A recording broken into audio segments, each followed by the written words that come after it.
C'était un après-midi exceptionnellement chaud lorsque Zane s'essuya le front et serra le dernier boulon d'un vieux moteur. Son atelier n'était rien d'autre qu'un hangar en bois avec des outils rouillés, mais c'était tout ce qu'il avait. Alors qu'il s'apprêtait à fermer pour la journée, une élégante voiture noire s'arrêta en dérapage juste devant son garage, de la vapeur s'échappant de son capot tel un fantôme furieux.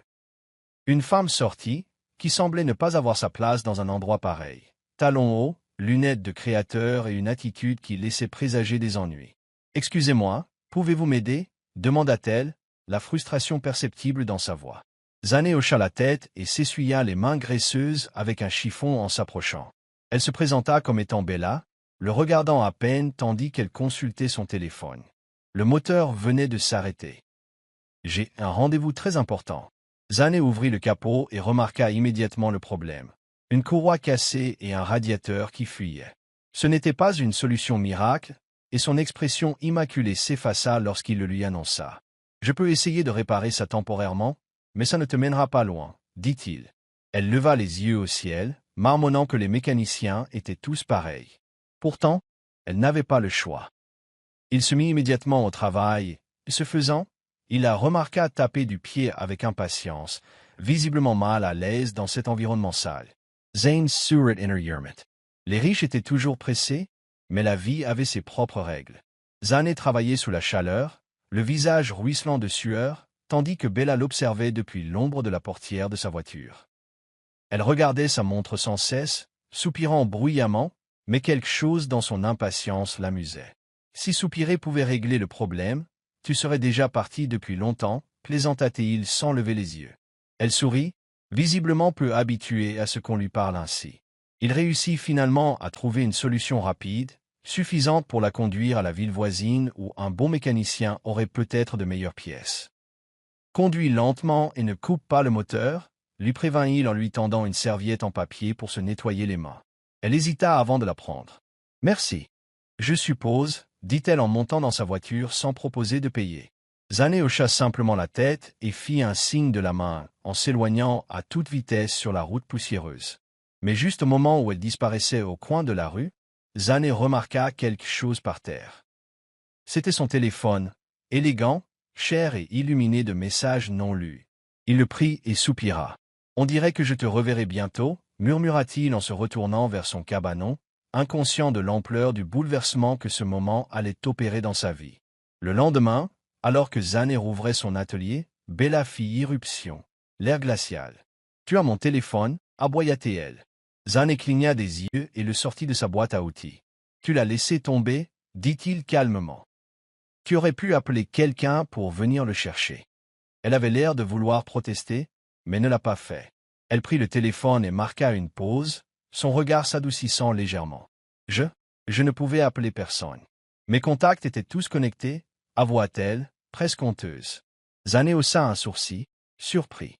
Quelqu'un d'aussi riche qu'elle n'avait le numéro de personne en mémoire? Elle le regarda comme si elle étudiait son visage pour la première fois. « Merci, Zane. » L'entendre prononcer son nom lui parut étrange, presque personnel. Il hocha la tête, ne sachant que dire. Avant de partir, elle parcourut du regard le petit atelier. « Tu as du talent, » dit-elle lentement. « Pourquoi travailles-tu dans un endroit pareil ?» Zane haussa les épaules. « La vie, » dit-il simplement. Bella ouvrit la bouche comme pour dire quelque chose, puis la referma. « À bientôt, peut-être » dit-elle en remontant dans sa voiture. Il la regarda s'éloigner, mais quelque chose dans son expression lui resta gravé dans la mémoire. 3 jours plus tard, Bella revint. Cette fois, elle n'était pas en détresse. Elle gara sa voiture, sortit et sourit. « Je pensais vérifier si tes mains magiques pouvaient faire des réparations plus durables, » plaisanta-t-elle en brandissant une pièce neuve qu'elle avait achetée. Zane parut perplexe, mais accepta la pièce. « Tu es vraiment revenu » demanda-t-il. Bella s'appuya contre le mur. « Oui, je me suis dit que je te devais au moins ça. » Tandis que Zane réparait sa voiture, Bella le surprit en s'asseyant à côté et en discutant de tout et de rien. Elle lui demanda des nouvelles de sa vie, de son travail et pourquoi il n'avait pas ouvert un garage plus grand. Zane haussa les épaules. Pas de capital, pas de relation. Je travaille, je mange, je deus. Elle rit. Un homme simple. Il lui jeta un coup d'œil. Une femme compliquée. Ça la fit rire, vraiment. Plus il parlait, plus l'écart se réduisait. Bella n'était pas aussi prétentieuse qu'elle le paraissait.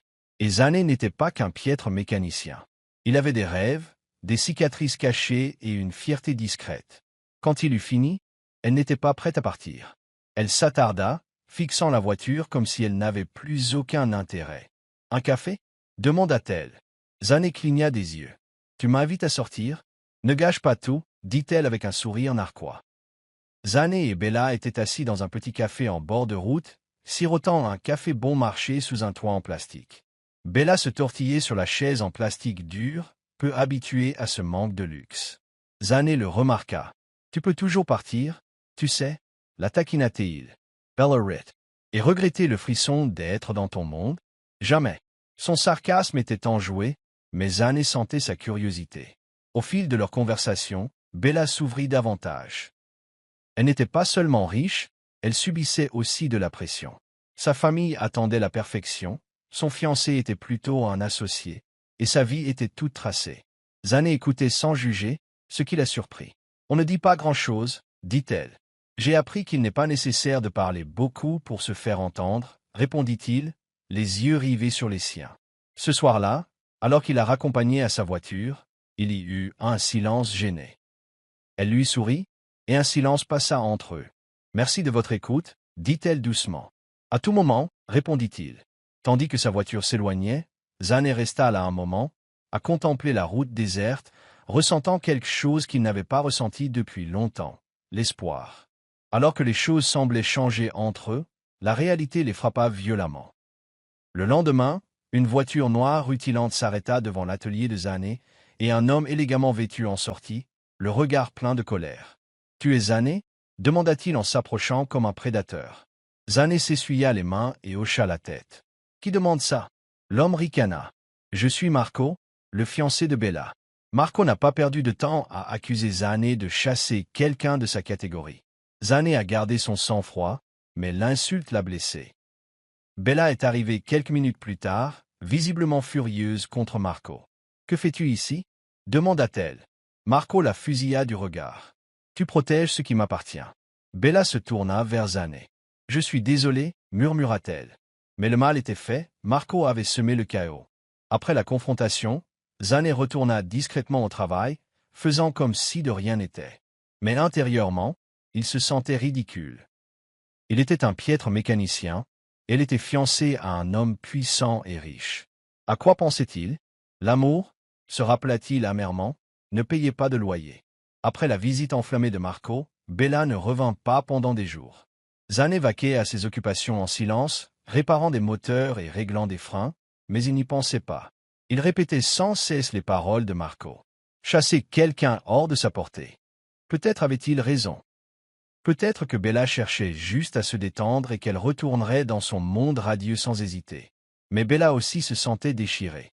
Elle était assise dans sa luxueuse maison, ignorant les textos et les appels de Marco, l'esprit embrumé par les souvenirs de Zane. Il était tout ce que Marco n'était pas, authentique, gentil, terre-à-terre. Elle ne voulait pas l'admettre à voix haute, mais il lui manquait. Pourtant, l'orgueil et la confusion l'empêchaient de lui tendre la main. Zane, lui, avait presque accepté de ne plus jamais la revoir.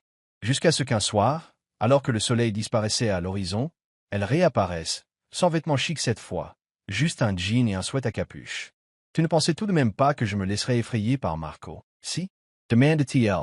Zane ne dit rien. Il s'écarta simplement, la laissant revenir dans sa vie. À partir de ce moment, Bella devint une habituée du garage.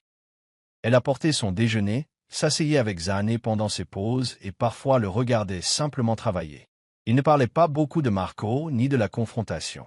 Ils évitaient tous deux le sujet. Au lieu de cela, ils se concentraient sur le présent, se rapprochant chaque jour un peu plus. Bella commença à poser des questions sur les moteurs de voiture, voulant comprendre ce que faisait Zane. Il riait de ses tentatives maladroites, mais au fond, cela le touchait. « J'ai plus l'impression d'appartenir à cet endroit qu'à ma propre maison, » avoua-t-elle un jour. Zane la regarda et vit une femme en quête désespérée de paix. Leur lien se renforça, et même si personne ne le disait, quelque chose de plus qu'une simple amitié naissait. Mais le monde autour d'eux n'était pas aveugle. Des murmures commencèrent à se faire entendre. Les clients lançaient des regards curieux à Zane. et l'absence de Bella aux événements importants ne passait pas inaperçue. L'orage s'amoncelait. Un soir, un inconnu prit une photo de Zane et Bella assis à l'arrière d'un vieux camion, riant ensemble. La nouvelle s'est répandue comme une traînée de poudre sur Internet. Le nom de Bella est devenu tendance.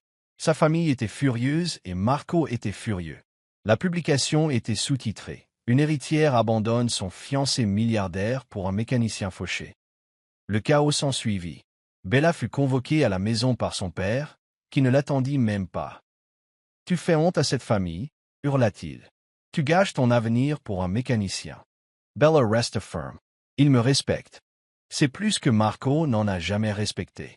Mais ces paroles tombèrent dans l'oreille d'un sourd. Elle a été punie comme une enfant, son téléphone confisqué, ses clés de voiture confisquées. Zane, quant à lui, était pris de court. Il a vu la publication et les commentaires. Les gens se moquaient de lui, le traitaient de chercheur d'or, de rêveur. Il ignorait où était Bella ni ce qui se passait, et le silence le tuait. La fille qui faisait battre son cœur différemment avait disparu, une fois de plus. Les semaines passèrent. Bella était enfermée dans son manoir, et Zane se persuadait que c'était fini. Il essayait de passer à autre chose, se consacrant à son travail, mais il sursautait à chaque fois qu'une voiture noire passait. Il a arrêté de consulter les réseaux sociaux, d'attendre des miracles. Puis, un soir, alors qu'il fermait le garage, il a trouvé un mot glissé sous la porte. C'était de Bella. Juste 5 mots, « Je n'ai pas encore abandonné ». Ses mains tremblaient tandis qu'il le lisait encore et encore. Elle était toujours là. Il se battait toujours. Le lendemain matin, il enfila une chemise propre et attendit.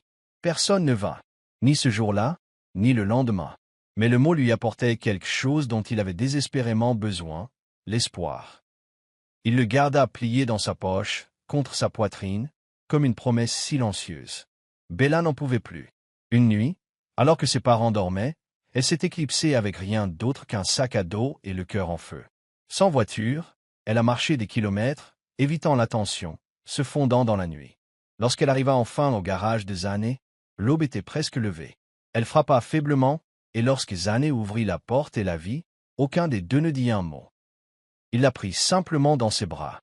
Elle était fatiguée, frigorifiée et effrayée, mais libre. Il lui prépara du thé, lui donna son vieux sweat à capuche et la laissa dormir sur le seul lit de camp qu'il avait à l'arrière. Lorsqu'elle se réveilla des heures plus tard, le garage résonnait du bruit des travaux. Elle sortit en bâillant, et Zane sourit. Déjà de retour de la vie de luxe? Elle rit. Je suis revenu là où je me sens en sécurité. Ce n'était pas un conte de fées, mais c'était réel. Les jours suivants, Bella resta cachée. Zane l'aida à trouver des petits moyens de s'intégrer, lui apprenant à vivre sans luxe. Ils faisaient leurs courses au marché local, cuisinaient ensemble des repas bon marché et regardaient de vieux films sur son ordinateur portable rayé.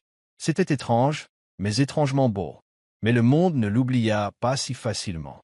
Sa disparition fit la une des médias, et Marco se donna pour mission de la retrouver. Il offrit une récompense à quiconque lui fournirait des informations. Zane devint paranoïaque, observant chaque client, chaque appel. Bella insista, « Que les autres viennent », dit-elle. « Je ne reviendrai pas. » Mais Zane s'en souciait. Il savait qu'il ne pourrait pas la protéger éternellement. Il n'avait pas peur pour lui, mais pour elle. Et une nuit, alors qu'ils étaient allongés à la belle étoile, il finit par demander, « Tu es sûr de ça ?» Bella le regarda, le regard fixe. « Je n'ai jamais été aussi sûr de quoi que ce soit. » Alors que la situation semblait stabilisée, la trahison s'est installée. Ray, l'ami d'enfance de Zane, a vu Bella et n'a pas pu résister à la récompense. Sans prévenir Zane, il a pris une photo et l'a envoyée à Marco.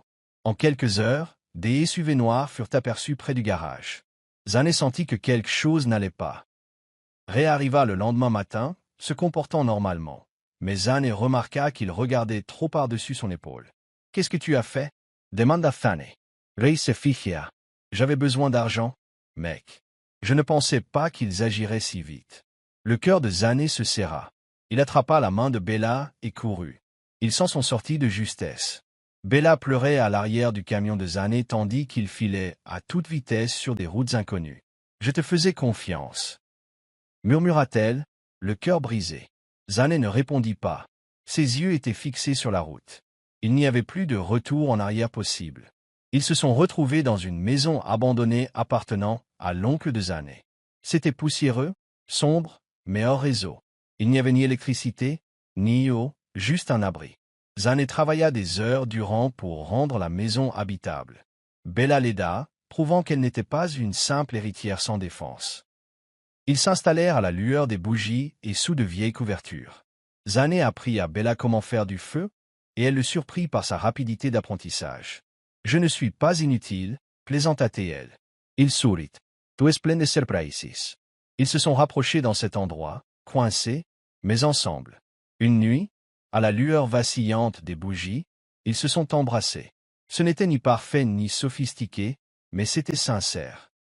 Après cela, ils restèrent assis en silence, écoutant simplement le vent. « Je veux construire une vie avec toi », murmura Bella. Zane Sarah S.A. Main plus Fort. Alors commençons par là. Un matin, Bella trouva une boîte cachée dans la vieille maison. À l'intérieur se trouvaient de vieux documents, des photos de Zane bébé et un certificat de naissance, un certificat qui n'avait aucun sens. Elle le fixa, perplexe, et attendit que Zane se réveille. En le voyant, il se figea. « Je ne pensais pas que quelqu'un trouverait ça, » dit-il à voix basse. Bella le regarda. « Zane, ceci dit que tu as été adopté. » Il hocha la tête. « Je l'ai toujours su, mais je n'ai jamais posé de questions. » Bella sortit un autre papier, une vieille lettre de sa mère biologique. Elle était adressée à quelqu'un de puissant. Les mains de Zane tremblaient. Ce nom, c'est le même nom de famille que Bella Alta, la famille de Marco. La vérité les frappa de plein fouet. Zane n'était pas qu'un simple mécanicien. Il était lié au même cercle d'élite dont Bella s'était échappée. Soudain, tout changea. Zane resta assis en silence, tenant la lettre de sa mère biologique, les coins du vieux papier tremblant dans ses mains. Le nom de famille correspondait parfaitement à celui de la famille de Marco. Bella était assise en face de lui, tout aussi stupéfaite. « Si c'est vrai, Zane, tu es lié à l'une des familles les plus riches du pays. » Mais Zane n'était pas enthousiaste. Il était en colère, perplexe.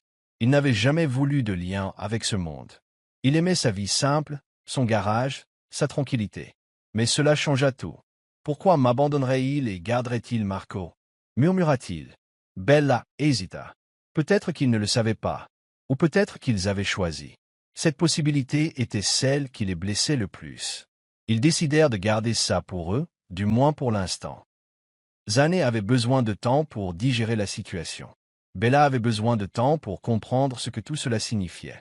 Ils pensaient pouvoir échapper à la vérité, mais celle-ci s'était déjà incrustée dans leur vie, prête à tout bouleverser. La recherche de Bella s'intensifia. Les médias émis des théories farfelues, et Marco y usa de son influence pour faire pression sur les autorités. Mais personne ne s'attendait à ce que Marco s'implique personnellement. Il engagea des détectives privés, ratissant chaque endroit où elle pourrait se réfugier. Pendant ce temps, Bella et Zane essayaient de vivre aussi discrètement que possible. Zane évitait les appels de Ray, toujours furieux de la trahison. Mais un jour, alors qu'il rassemblait des provisions dans une ville voisine, il remarqua un homme portant une casquette noire qui le suivait. Il le perdit au marché, mais la peur s'installa comme un poison lent. Ce soir-là, ils rassemblèrent le peu qu'ils avaient et repartirent. Bella n'y s'y plaignait pas. Elle savait qu'être avec Zane impliquait de sacrifier son confort. Alors qu'ils roulaient dans la nuit, Zane la regarda et murmura. « Je ne sais pas où finit cette route, mais je suis content que tu sois à mes côtés. » Bella sourit. « Où que tu ailles, j'irai. » Ils trouvèrent refuge dans une paisible ville rurale où personne ne les reconnaissait. Zane accepta des petits boulots de réparation de tracteurs et de générateurs pour gagner un peu d'argent. Bella donna un coup de main, apprenant vite et conquérant les habitants par son humilité et son charme. Un jour, une femme frêle entra dans le hangar où Zane réparait un timon cassé. Elle le fixa, stupéfaite, les larmes aux yeux. « Zane, murmura-t-elle. Il se retourna, perplexe. « Est-ce que je te connais ?» Elle trembla. « Je suis ta mère. » Celle de la lettre. Il resta figé, les cœurs battants. Bella, qui venait d'arriver avec de l'eau, faillit laisser tomber la bouteille. Zane fit un pas en arrière, essayant de digérer la situation. La femme leur raconta tout, comment elle avait été forcée de l'abandonner, comment des mains puissantes avaient effacé son existence de l'arbre généalogique. Bella lui tenait la main tout le temps. La mère biologique de Zane expliqua qu'elle avait été domestique. Lorsqu'elle tomba enceinte, la famille la renvoya, déshonorée. Zane était née dans le secret. Elle avait été payée pour disparaître sous la menace de violence. La famille de Marco avait tout enterré. Zane ne pouvait plus respirer. Sa vie n'avait été qu'un mensonge. Et maintenant, il n'était plus seulement lié à Marco, il était peut-être même l'aîné. Le véritable héritier. Bella s'assit à côté de lui, le visage mêlé de stupeur et d'admiration. « Ça change tout » murmura-t-elle. Zane ne répondit pas. Son esprit tournait. Il avait besoin de temps. Il ne voulait ni argent, ni gloire, ni pouvoir. Il voulait juste la paix. Mais la paix n'était pas pour demain. Son sang même avait fait de lui une cible. Marco ne se battait plus seulement pour Bella, il luttait pour empêcher Zane de s'élever. Marco était désespéré. Ses enquêteurs finirent par retrouver Zane et Bella jusqu'à la petite ville. Quand il a vu la première photo de Zane en train de réparer un tracteur, quelque chose en lui a craché.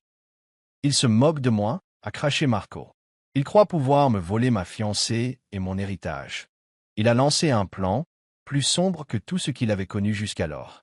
Marco a contacté l'un des anciens employeurs de Zane et l'a payé pour répandre des mensonges, affirmant que Zane avait un casier judiciaire et qu'il avait agressé quelqu'un. Bientôt, les rumeurs ont commencé à se propager jusqu'à la ville où il s'était réfugié. Le regard sur Zane a changé. Les clients ont annulé leur contrat. Même le propriétaire du quartier les a avertis de déménager. Zane savait que c'était la faute de Marco. Bella le supplia de riposter, mais Zane secoua la tête. « Je n'ai pas besoin de vengeance, dit-il. Je veux juste vivre. » Mais Marco ne voulait pas qu'il vive. Une nuit, Zane et Bella rentrèrent de promenade et trouvèrent leur abri en flammes. Le feu rugissait dans le ciel nocturne, tel un brasier monstrueux. Tout ce qu'ils possédaient avait disparu. Bella hurla. Zane la tira en arrière tandis que le toit s'effondrait. Les pompiers sont arrivés trop tard. La police a jugé l'incident suspect. Zane savait déjà qui était derrière tout ça. Il regarda les cendres, puis Bella, et quelque chose se durcit en lui. « Je n'ai pas cherché ce combat, » dit-il doucement, « mais il en veut un. Alors maintenant, je vais lui donner. » Bella hocha la tête, le soutenant silencieusement. Ce n'était plus seulement une question d'amour. Marco avait franchi une limite. Zane avait fini de fuir. Zane et Bella retournèrent en ville, mais pas en fugitifs. Ils entrèrent directement dans le siège de l'entreprise familiale de Marco. La sécurité tenta de les en empêcher, mais Zane exigea une réunion avec le conseil d'administration. Ses preuves, la lettre, l'acte de naissance et sa mère, maintenant debout à ses côtés. Marco fut convoqué. Il entra dans la salle de réunion, un sourire narquois, jusqu'à ce qu'il aperçoive la mère de Zane. Son sourire s'effaça. Zane étala tout sur la table, la vérité sur ses origines, les pots de vin, le feu. Marco resta silencieux tandis que la pièce sombrait dans le chaos. On dirait que le mécanicien n'est pas si mal que ça. Finalement, dit Zane en le regardant dans les yeux. La voix de Marco tremblait. Tu crois qu'ils te choisiront plus tôt que moi? Zane sourit simplement. Voyons voir. Le conseil a exigé des preuves. Un test ADN a été immédiatement organisé. Zane et Marco ont tous deux fourni des échantillons, leur sort étant incertain. Les résultats arriveraient dans quelques jours. Pendant ce temps, Bella et Zane restaient dans un appartement calme, la tension était à son comble. Bella craignait ce qui pourrait arriver si Zane était vraiment l'héritier légitime. Vont-ils essayer de t'acheter? De te changer? Demanda-t-elle. Zane sourit en lui effleurant la joue. Ils ne peuvent pas me changer. Je sais qui je suis maintenant. Mais intérieurement, il craignait de la perdre dans la tourmente de la richesse et de l'héritage. Quand les résultats sont arrivés, la vérité était claire. Zane n'était pas seulement le demi-frère de Marco. Il était son fils aîné, son héritier légitime. Le conseil était stupéfait. Marco sortit précipitamment. Zane avait gagné, mais la bataille était loin d'être terminée. L'équipe juridique de la famille a demandé une réévaluation de la structure successorale. Marco a été déchu de son contrôle majoritaire. Les actions ont été gelées. Les médias se sont déchaînés. Les gros titres annonçaient que le mécanicien était en fait l'héritier milliardaire. Les caméras ont scruté Zane partout où il allait. Mais Zane n'était pas intéressé par l'élite.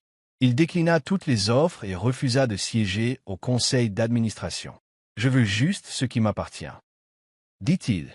Et je veux que Marco réponde de ses actes. Bella l'a soutenu tout au long de cette épreuve, son amour indéfectible malgré le chaos. Pendant ce temps, Marco complotait en silence. Il savait que Zane représentait désormais une menace non seulement pour son ego, mais pour tout ce qu'il possédait. Et Marco n'était jamais du genre à perdre en silence. Marco n'arrivait pas à dormir. Son nom était trafiqué, son image déchiquetée, et le conseil qu'il contrôlait autrefois se tournait désormais vers Zane. Mais Marco avait une dernière carte à jouer, le chantage. Il engagea un hacker pour fouiller dans le passé de Bella, cherchant désespérément quelque chose à utiliser contre elle. Ce qu'ils découvrirent choqua même Marco. Bella avait autrefois utilisé une fausse identité pour échapper à un ex-fiancé violent, un secret qu'elle n'avait jamais révélé à personne, pas même à Zane. Marco saisit l'opportunité. Il a organisé un rendez-vous privé avec Bella.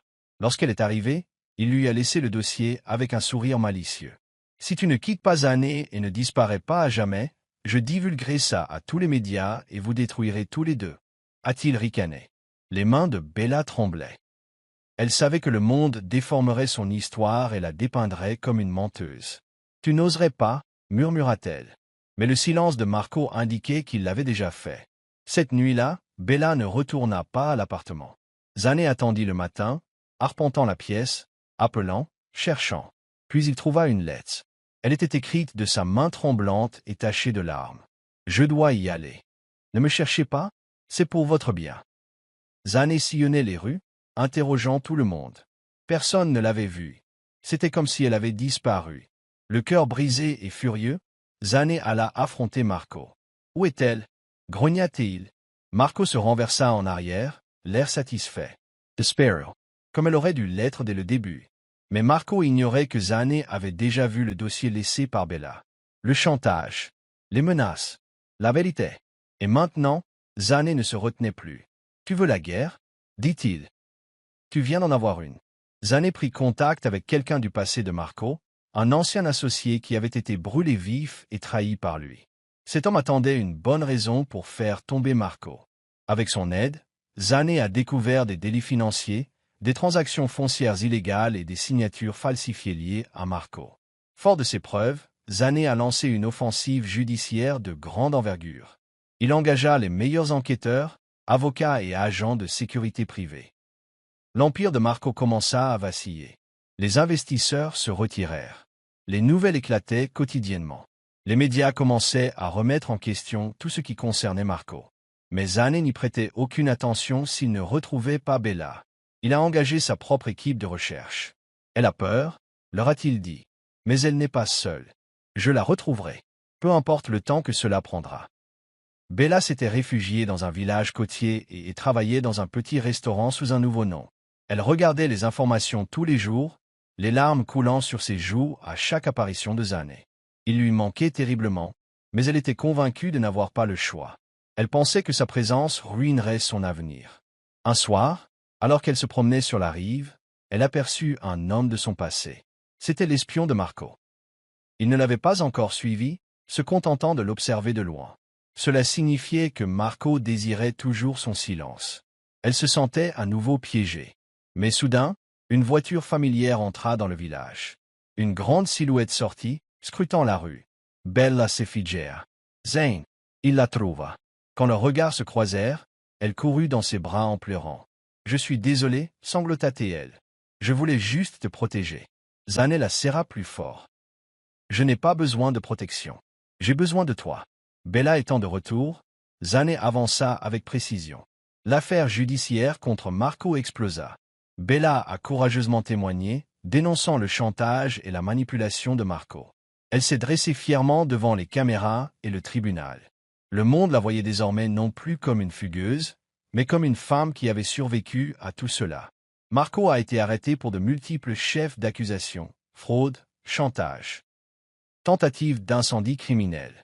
Son visage, autrefois affiché sur les panneaux publicitaires, occupait désormais les journaux télévisés du soir, en disgrâce. Son conseil d'administration l'a démis de ses fonctions définitivement. Son héritage fut dépouillé. Zane ne prit pas le contrôle de l'Empire.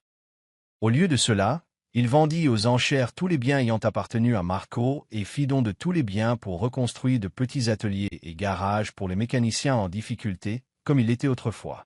Bella sourit. Tu n'as pas seulement gagné. Tu es devenu tout ce qu'il n'aurait jamais pu être. Zane l'a planifié discrètement. Pas de presse. Pas de fanfare. Juste tous les deux sous les étoiles, sur la route même où ils s'étaient rencontrés. Il l'accompagna jusqu'au capot d'une vieille voiture rouillée, un dîner aux chandelles dressé sur le capot, et son plat préféré l'attendait. Bellarit, tu m'as ramené à l'époque où tu m'engueulais à propos de l'huile de voiture? Zane sourit. J'ai trouvé ça romantique. Puis il s'est mis à genoux. Depuis le jour où tu es entré dans ma vie, tout a changé. Non pas à cause de l'argent ou des liens du sang, mais parce que tu m'as vu alors que personne d'autre ne le faisait. Veux-tu m'épouser? Ses yeux se sont remplis de larmes. Oui, 1000 fois oui. Ils s'embrassèrent sous les étoiles, entourés de graisse de moteur et de fleurs sauvages. Ce n'était rien de spécial, mais c'était réel. C'était eux. Ils ont choisi la simplicité pour le mariage, des amis du garage, des villageois de leur fuite, et la mère biologique de Zane qui l'accompagnait jusqu'à l'hôtel. Pas de robe de créateur, pas de décoration somptueuse. Juste de l'amour, des rires et le cliquetis des clés à molette en arrière-plan. Bella portait une simple robe blanche, et Zane un costume qu'il avait confectionné lui-même. Tandis qu'ils échangeaient leurs vœux, personne dans la salle ne lâchait un mot. « Je te promets de t'aimer même si tu fais une bêtise », plaisanta Bella. « Et je te promets de t'aimer même si tu conduis avec le frein à main », répondit Zane. Ils scellèrent le tout d'un baiser, et les invités l'acclamèrent à tout rompre. Deux âmes venues de mondes différents, désormais parfaitement liées, non par le destin, mais parce qu'elles s'étaient battues de toute leur force. Zane rouvrit son ancien garage, mais cette fois, il n'était pas le seul. C'était à eux. Bella a contribué à la conception de l'espace, le transformant en un atelier moderne et chaleureux où des personnes de tous horizons pouvaient venir, non seulement pour des réparations, mais aussi pour trouver de l'espoir. Ils ont embauché des jeunes chômeurs, leur ont appris des compétences et leur ont donné un but. Le nom de Zane est devenu célèbre non pas pour être un héritier perdu, mais pour avoir transformé sa souffrance en objectif. On a commencé à le surnommer le mécanicien du peuple. Bella l'a soutenu avec fierté tout au long de cette épreuve. Elle a même appris à faire une vidange sans en renverser partout. Nous ne sommes pas riches, a-t-elle dit, mais nous avons tout ce qu'il nous faut. Et Zane était d'accord, le bonheur ne s'achète pas. C'était quelque chose qu'on construisait.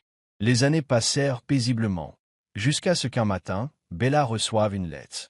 Elle venait de son ancien ex-fiancé, celui qui était violent. Il sortait de prison et prétendait avoir des affaires en suspens. La peur revint dans ses yeux. Zane n'hésita pas. Il contacta son équipe juridique, renforça leur sécurité et s'assura que Bella ne soit jamais seule. Mais ce qui les surprit tous les deux, c'est la façon dont Bella s'y prit. Cette fois, elle refusa de fuir. « J'ai assez couru, dit-elle. Je n'ai plus peur. » L'homme n'est jamais revenu. Il disparut quelques jours après sa libération. Des rumeurs circulaient selon lesquelles quelqu'un veillait à ce qu'il reste loin, très loin. Zane ne l'a jamais confirmé, mais un ancien contact de Margot avait été aperçu en ville, discutant discrètement avec quelqu'un. Peut-être que tous les fantômes ne restaient pas ennemis éternellement. Un après-midi, la voiture d'une jeune femme tomba en panne devant le garage de Zane. Frustrée et essoufflée, elle donna un coup de pied dans le pneu et gémit. Zane s'essuya les mains et s'approcha en souriant. « Avez-vous des problèmes de voiture ?» demanda-t-il. La fille se retourna, surprise. « Ouais, c'est tout simplement mort. Je ne sais même pas ce qui s'est passé. » Zane rigola. « Ça me dit quelque chose. » Bella sortit, reconnaissant instantanément la scène. Ils échangèrent un regard entendu, et Zane retroussa ses manches. Alors qu'il réparait la voiture, il dit à la fille, « Parfois, la pire panne vous ouvre les portes des meilleurs moments de la vie. » La fille sourit. « Tu devrais écrire un livre. » Bellarit. Il l'avait déjà fait, dans les taches d'huile et les histoires d'amour. Des années plus tard, leur garage était devenu un symbole d'espoir. On venait de loin pour voir le mécanicien légendaire qui avait vécu dans l'ombre de la trahison et s'était élevé grâce à l'amour, au courage et à la violence. Zane et Bella avaient maintenant 2 enfants, tous deux jouant déjà avec des outils jouets. Un soir, alors qu'ils regardaient le coucher de soleil derrière le garage, Bella posa sa tête sur l'épaule de Zane. « As-tu déjà imaginé cette vie ?» Il secoua la tête. Je n'aurais jamais imaginé que quelqu'un comme toi s'effondrerait devant mon atelier. Il riait, comme toujours, parce que la vie n'avait pas été facile. Mais c'était le leur. Et parfois, il suffit d'une voiture en panne pour vous précipiter vers le destin.